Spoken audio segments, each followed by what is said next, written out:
فهل من مدكر بسم اللہ الرحمن الرحیم یا ایہا الناس اتقوا ربکم، اے لوگو ڈر جاؤ اپنے رب سے، بخشو اور ڈرو یومن ایسے دن سے لا یجزی والد عن ولدہ، نہیں کام آئے گا باپ اپنی اولاد کے، ولا مولود اور نہ ہی اولاد ہوا جازن وہ کچھ کام آنے والی ہوگی، عن والدہ شیئا اپنے والدین کو کچھ بھی۔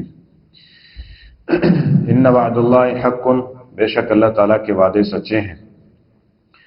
فلا تغرنکم الحیات الدنیا، پس نہ تم کو دھوکے میں مبتلا کر دے دنیا کی زندگی، ولا یغرنکم باللہ الغرور، اور نہ تم کو دھوکے میں ڈال دے اللہ سے الغرور، الغرور کوئی بھی دھوکے میں ڈالنے والا ہے۔ ان اللہ عندہ علم الساعہ، بے شک اللہ تعالیٰ اسی کے پاس ہے قیامت کا علم، وَيُنَزِّلُ الْغَيْثَ، اور وہی بارش نازل کرتا ہے، وَيَعْلَمُ مَا فِي الْأَرْحَامِ، اور وہ جانتا ہے جو کچھ رحموں میں ہے، وَمَا تَدْرِي نَفْسٌ، اور نہیں جانتی کوئی بھی جان، ماذا تکسب غدا، کہ کل کو وہ کیا کمائے گی، وَمَا تَدْرِي نَفْسٌ، اور نہیں جانتی کوئی بھی جان، بِأَيِّ أَرْضٍ تَمُوتُ، کہ وہ کس جگہ پر فوت ہوگی۔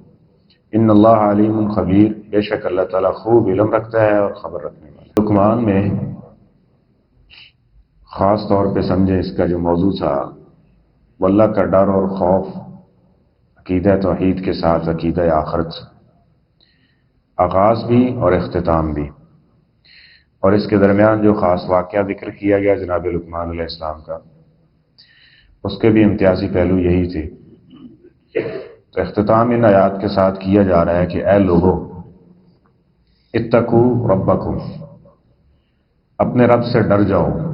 مسلمان تو رب کو مانتے ہیں، باقی بھی مانتے ہیں، جتنے بھی لوگ ہیں دہریہ کے علاوہ، وہ سارے کے سارے ان کے ہاں رب کا تصور موجود ہے، وہ کسی نہ کسی طریقے کسی نہ کسی کو رب کہہ کے مانتے ہیں۔ کچھ جھوٹے ہیں، ٹھیک ہے، کچھ لوگ ایسے ہیں کہ جو اللہ تعالیٰ کو مانتے ہیں لیکن اللہ کے ساتھ شریک بھی ٹھہراتے ہیں۔ تو اس لیے یہاں ناس کا لفظ استعمال کیا گیا، اے جمیع لوگوں اتقوا ربکم، اپنے رب سے ڈر جاؤ۔ جس طرح پہلے بھی بات ہوئی تھی کہ اللہ کا ڈر اور خوف یہ ایک ایسی چیز ہے کہ جو سارے معاملات کی اصلاح کر دیتی ہے، اور جب اللہ کا ڈر اور خوف نہ ہو، چاہے انسان تقوی کی معراج کے اوپر ہی پہنچا ہوا، اور جب اس کے دل سے اللہ کا ڈر اور خوف نکل جائے گا تو ساری چیزیں ختم ہو جائیں گی، سب چیزیں، وہ نیکی، وہ اچھائی، وہ سب چیزوں سے جزا سزا کا خوف ڈر جب یہ نکل گیا تو بس سارے اس کے اعمال حقارت ہو گئے۔ اس لیے فرمایا اتقوا ربکم، اپنے رب سے ڈرتے رہو۔ اور مسلمانوں کو تو خاص طور پہ حکم دیا گیا ہے نا کہ تم اللہ تعالیٰ سے ڈرتے رہو، ولا تموتن الا وانتم مسلمون، کہ تمہیں موت آئے اس حال میں آئے کہ تم فرما بردار ہو، یعنی موت کا کسی کو علم نہیں ہے، ہر وقت اللہ تعالیٰ کا ڈر اور خوف، یہ اعمال کی اصلاح ہے۔ تو فرمایا وَخْشَوْا يَوْمًا لَا يَجْزِي وَالِدٌ عَن وَلَدِهِ، اللہ کا ڈر اور خوف، اس کی قدرتوں سے ڈرنا، اور ساتھ میں آخرت سے یہ دیکھیں گے آپ کہ بار بار ڈرایا گیا ہے اس چیزوں سے۔ تو فرمایا اس دن سے ڈر جاؤ جس دن جو والد ہے وہ اپنی اولاد کو کچھ فائدہ نہیں دے پائے گا، اور جو اولاد ہے وہ اپنے والدین کو کچھ فائدہ نہیں دے پائے گی۔ اب دیکھیں اس سے زیادہ اور کلوز اور قریبی تعلق کیا ہو سکتا ہے کہ باپ بیٹے کے کام نہیں آ رہا اور بیٹا جو ہے وہ باپ کے کسی کام نہیں آ سکتا۔ اور سورہ حج کے شروع میں ہم نے پڑھا تھا نا کہ ان زلزلۃ الساعۃ شیء عظیم، جو قیامت کا زلزلہ ہے یہ بہت بڑی چیز ہے۔ اس دن کیا ہوگا کہ ماں اپنے شیخ خار بچہ جو ہے اس کی طرف دیکھے گی بھی نہیں، اس کی طرف دیکھنے والی بھی نہیں ہوگی، اور قیمتی سے قیمتی چیز بھی انسان کو تھما دی جائے تو انسان اس کی طرف دیکھنا گوارا نہیں کرے گا، بلکہ اس سے وہی خزانہ جس کے لیے یہ مرتا تھا، دھوکے بازی، فراڈ اور رشتہ داریاں کاٹی، یہ سارا کچھ کیا، اس سے دوڑ رہا ہوگا، اس سے بھاگ رہا ہوگا اور کہے گا یہ میرا نہیں ہے، بلکہ وہ جب اس کے اوپر سانپ کی صورت میں مسلط کیا جا رہا ہوگا۔ اور ایک وقت یہ بھی ذکر کیا گیا کہ سارے کنبے قبیلے کا ذکر ہوگا، خاندان کا ذکر ہوگا، پوری دنیا کا، کہے گا اللہ ومن فی الارض جمیعا، اللہ یہ ساری دنیا جو ہے نا سب کو پکڑ لے، ان سب نے مجھے کسی نہ کسی طریقے سے گمراہ کے لہٰذا ان سب کو پکڑ لے، جہنم میں پھینک دے، مجھے بچا لے۔ یوم لا یجزی والد عن ولدی ولا مولود هو جاز عن والدی شیئا، کچھ بھی کام آنے والا نہیں ہے۔ ہاں لیکن اگر باپ اور بیٹے کا تعلق دین کی بنیاد پہ، باپ نے بیٹے کو دین سکھایا ہے، تو یہ باپ قیامت کے دن خوش نصیب ہوگا. جس طرح نبی کریم صلی اللہ علیہ وسلم نے فرمایا نا، ایک حافظ قرآن ہے تو اس کو ایک تاج پہنایا جائے گا اس کے والد کو.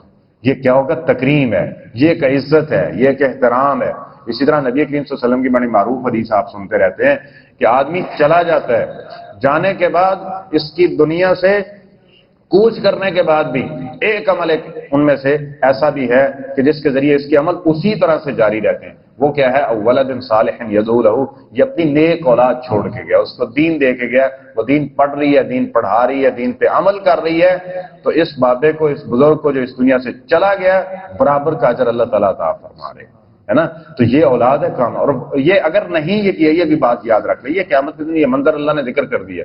نہیں دیں گے نا ایسا، اگر اپنی اولاد کو یہ بات ذہن میں رکھ لیں، دین نہیں دیں گے، یہی اولاد قیامت کے دن گریبان پکڑے گی، اربوں کی دولت چھوڑ کے چلے جائیں آپ ان کے.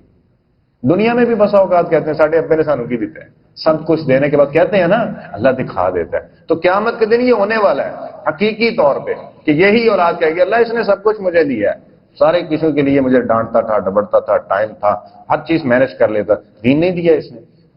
کیونکہ اب ابا یحودانی او ینصرانی او یمجسانی، نبی علیہ السلام میں ماں باپ اس کو عیسائی بناتے ہیں، یہودی بناتے ہیں. بچہ تو فطرت اسلام پہ پیدا ہوتا ہے، وہ تو شرک کرنے والا نہیں ہوتا نا. اس کی فطرت میں تو الستو بربکم کا نعرہ ہوتا ہے.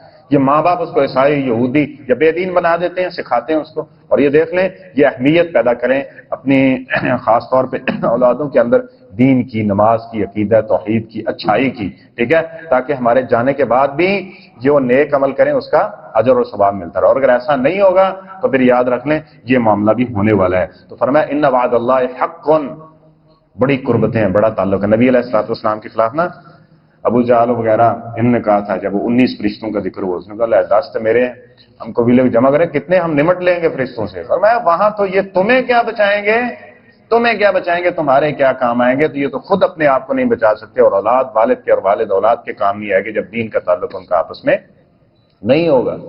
تو فرمایا ان وعد اللہ حق، اللہ کے وعدے سچے ہیں. فلا تغرنکم الحیات الدنیا، تمہیں دنیا کے سب سے زیادہ انسان کو کس چیز میں جی؟ کمانا ہے، کھانا ہے، کھائیں گے کیسے، یہ فکریں ہیں نا، اس کی بدولت دین سیکھنے سے ہم پیچھے رہ جاتے ہیں، دین سکھانے سے پیچھے رہ جاتے ہیں. اور یہی چیز جب سوچ غالب آ جاتی ہے تو پھر ایک وقت آتا ہے کہ دین کی بات سنا ہے تو وہ ماننے کے لیے تیار بھی نہیں ہوتا.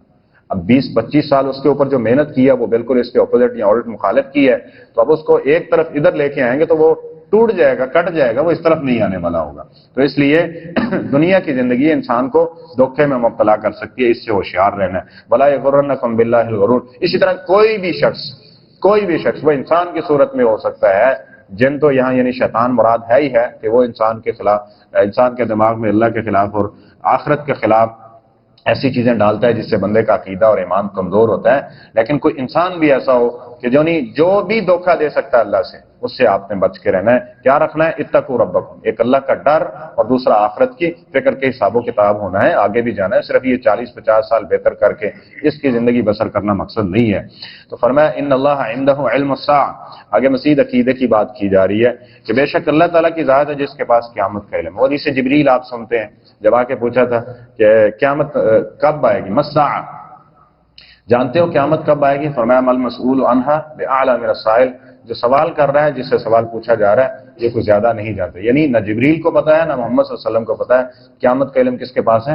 اللہ تعالیٰ کے پاس ہے. اور صحیح البخاری اس آیت کی تفسیر میں حضرت عائشہ رضی اللہ تعالی عنہا کا وہ فرمان موجود ہے کہ فرمایا 5 چیزیں یہ غیب میں سے ہیں جس کا علم اللہ کے سوا کسی دوسرے کو نہیں ہے. وہ کیا ہے؟ ان میں سے علم الساعہ، قیامت کا علم، قیامت کب آئے گی. اب یہ آپ نے سنا ہوگا، وہ 20 جنوری کو بھی ایک لے کے آ رہا تھا، اس نے کہا 20 جنوری کو عذاب آ رہا ہے، یہ 2024 جو گزر چکا، اس نے کہا 20 جنوری کو عذاب آ رہا تھا. اور کچھ نے ابھی 2024 اور ایک اور آدمی کا سنا، اس نے 30-31 غالباً وہ طے کیا ہوا ہے، اور ایک نے 70-80 وہاں تک طے کیا ہوا ہے. تو یہ سارے شگوفے ہیں اور ساری ایسی چیزیں ہیں کہ جب بندہ دین کو، اب دیکھیں کسی بھی دیندار نے آج تک 1400 سال کی ہسٹری دیکھ لیں، کسی بھی دیندار نے آپ کو وقت نہیں بتایا ہوگا کہ کب، کس سال، کس دن قیامت آنے والی ہے. کون بتا رہے ہیں؟ اے فلسفی جن کو دین کے علی پہ نہیں جانتے، 2-4 حدیث سارے قیامت کے حوالے سے پڑھ لی، یہ بھی ہو رہا ہے، یہ بھی ہو رہا ہے، یہ بھی ہو رہا ہے، لہذا قیامت کل آئی ہے.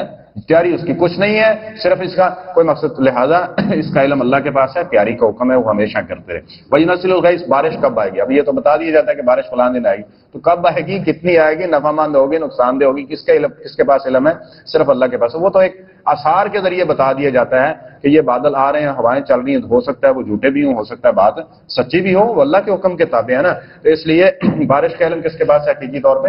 اللہ تعالیٰ کی ذات کے پاس۔ اسی طرح وَيَعْلَمُ مَا فِي الْأَرْحَامِ، رحموں میں جب بچے کی جو ہے وہ پرورش ہو رہی ہوتی ہے، اس کی بناوٹ اور تخلیق ہو رہی ہوتی ہے، اس کے مراحل کو کون جانتا ہے؟ وہ صرف اللہ جانتا ہے۔ اب الٹرا ساؤنڈ کے ذریعے اس کی جنس کے بارے میں تعین کر دیتے ہیں کہ وہ بچہ ہے یا بچی ہے، تو اللہ کا فرمان سچا ہے، وہ شقی، جس طرح نبی علیہ السلام نے فرمایا نا، جب 4 ماہ یعنی ہو جاتے ہیں تو فرشتہ آتا ہے، اللہ تعالیٰ اس کو حکم دیتے ہیں، جاؤ اس کا لکھ دو، اس کا رزق کیا ہے، اس نے کرنا کیا ہے، یہ خوش بخت ہے کہ بدبخت ہے، اس نے جینا کتنا ہے، اس کی عمر کتنی ہے، یہ سارا کچھ اس کا لکھ دیا جاتا ہے۔ تو اس میں سے کوئی ایک بھی چیز دنیا کی کوئی بھی ٹیکنالوجی بتا سکتی نہیں، بتا سکتی۔ وَيَعْلَمُ مَا فِي الْأَرْحَامِ، رحموں میں کیا ہے، وہ زندہ رہے گا نہیں رہے گا، خوش بخت ہے بدبخت ہے، کافر ہوگا مسلمان ہوگا، فرما بردار نافرمان، ٹھیک ہے، اس کا رزق کیا ہے، کتنا ہوگا، کس کے پاس علم ہے؟ صرف اللہ تعالیٰ کی ذات کے پاس علم ہے۔ اور رہی بات کہ یہ علم اب ان چیزوں کی وجہ سے یہ کیا ہے، یہ ہماری آزمائش ہے، جس طرح قرآن پاک کی آیت کے بارے میں کہا نا، یضل بہ کثیرا ویہدی بہ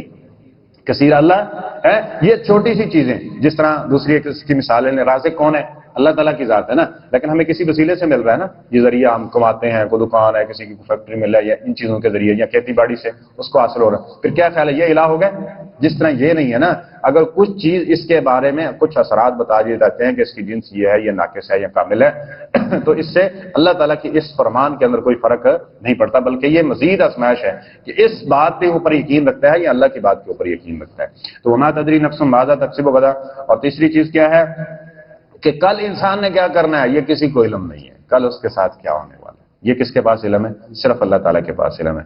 مسروق حضرت عائشہ رضی اللہ تعالیٰ عنہ سے سوال کرتے ہیں کہ کیا نبی کریم صلی اللہ علیہ وسلم نے معراج کی رات اپنے رب کو دیکھا تھا؟ تو سیدہ عائشہ، یہ بھی صحیح البخاری میں ہے، تو سیدہ عائشہ رضی اللہ تعالیٰ عنہ فرماتے ہیں جو تمہیں 3 باتیں بتائے وہ جھوٹا ہے۔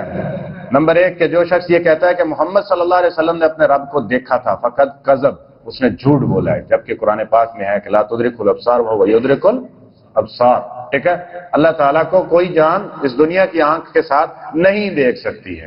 دوسرا بندہ جو تمہیں یہ بتائے کہ نبی کریم صلی اللہ علیہ وسلم کل کے بارے میں جانتے تھے کہ کل کیا ہونے والا ہے، کل کیا ہونے والا ہے، ٹھیک ہے، تو فرمایا وہ جھوٹا ہے وہ شخص۔ اب علم غیب کہاں گیا؟ نبی کریم صلی اللہ علیہ وسلم نے ایک بچی کے منہ سے سنا تھا جس نے کہا تھا فینا نبی یعلم ما فی غد، ہم میں ایک اللہ نے ایسا نبی بھیجا جو کل کی خبر بھی دے رہا ہے۔ کل کی خبر کیا تھی کہ قیامت کے نزدیک کیا ہوگا، عیسیٰ علیہ السلام آئیں گے، اب یہ چیزیں ہیں، اب یہ وحی کے ذریعے نبی کریم صلی اللہ علیہ وسلم نے بتا دی۔ کچھ لوگ نے اس کو سمجھا کہ شاید یہ غائب ہے، تو یہ ایک نظریہ تھا، ایک بچی کی زبان سے یہ شعر سنا اور نبی کریم صلی اللہ علیہ وسلم نے فوراً بچی کو، حالانکہ بچے مرفوع القلم ہوتے ہیں، بچی کو روکا، فرمایا ما کنت تقولین قبل ھذا، اس سے پہلے جو بات کر رہی تھی نا وہ کرو، یہ نہ کرو، کیونکہ میں محمد صلی اللہ علیہ وسلم بھی نہیں جانتا کہ ما یفعل بی وانا رسول اللہ، میں اللہ کا رسول ہوں، لیکن مجھے علم نہیں ہے کل میرے ساتھ کیا ہونے والا ہے، کل میرے ساتھ کیا ہوگا۔ یہ قرآن و حدیث اور نبی کریم صلی اللہ علیہ وسلم کا فرمان ہے۔ باقی مولوی کیا کہتے ہیں اور اپنے روزی روٹی کے لیے کیا کیا کچھ، یہ اللہ کے رسول کی تعظیم کے لیے نہیں، یہ جو بنائے ہوئے ہیں انہوں نے، جن کی عبادت کرتے ہیں اور جن کے نام پہ کہتے ہیں جی فلانے نے انداز دیتا ہے کہ جو ہے ہونا سی ان جو ہے یہ ان کی ساری یہ بچانے کے لیے، کاروبار بچانے کے لیے نسبت رسول اللہ کی طرف عارضی کر دیتے ہیں، مگر نہ رسول اللہ صلی اللہ علیہ وسلم کے بارے میں کیا عقیدہ رکھنا ہے وہ صحابہ کرام نے واضح کر دیا، قرآن و حدیث میں واضح طور پہ موجود ہے۔ اور فرمایا وما تدری نفس بأی ارض تموت، کس بندے نے کہاں فوت ہونا ہے یہ کسی کو علم نہیں ہے۔ یہ بندے کو علم ہو جائے کہ میری موت وہاں آنے والی ہے، جائے گا انسان وہاں پہ، لیکن نبی کریم صلی اللہ علیہ وسلم کی حدیث ہے جب بھی کسی جان کی کسی جگہ پہ موت لکھی ہوتی ہے اللہ تعالیٰ اس جگہ کی طرف اس کا کوئی نہ کوئی کام رکھ دیتا ہے، اس کی ضرورت رکھ دیتا ہے، وہ اپنی ضرورت پوری کرنے کے لیے جاتا ہے وہاں پہ اور وہیں پہ اس کا وقت تمام کر دیا جاتا ہے۔ وَلَا تَمُوتُنَّ إِلَّا وَأَنْتُمْ، ایک ہی صورت ہے جس سے ہم بچ سکتے ہیں یعنی اپنے اعمال کی، وہ کیا ہے کہ ہر وقت کم از کم عقیدہ بندے کا درست ہو، فرائض پورے کرنے کی کوشش کرے، حقوق العباد جو ضروری ہیں ان کا خیال ہو، تو یہ انسان جس حالت میں بھی جا رہا ہے تو انشاءاللہ اس کی آخرت میں بہتری ہو سکتی ہے۔ باقی کس نے کب مرنا ہے اس کا علم صرف اللہ تعالیٰ کی ذات کے پاس ہے۔ اور فرمایا ان اللہ علیم خبیر، اس بارے میں تم کچھ نہیں جانتے، اللہ تعالیٰ بہت جاننے والا ہے، یہ سب کچھ جانتا ہے اور خبیر باخبر ہے۔ اللہ کریم ہم سب کو اپنا ڈر، خوف اور قیامت کی جو ہولناکیاں ہیں اس سے محفوظ فرمائے اور خوشبخت لوگوں میں شامل فرمائے. صدق اللہ العظیم.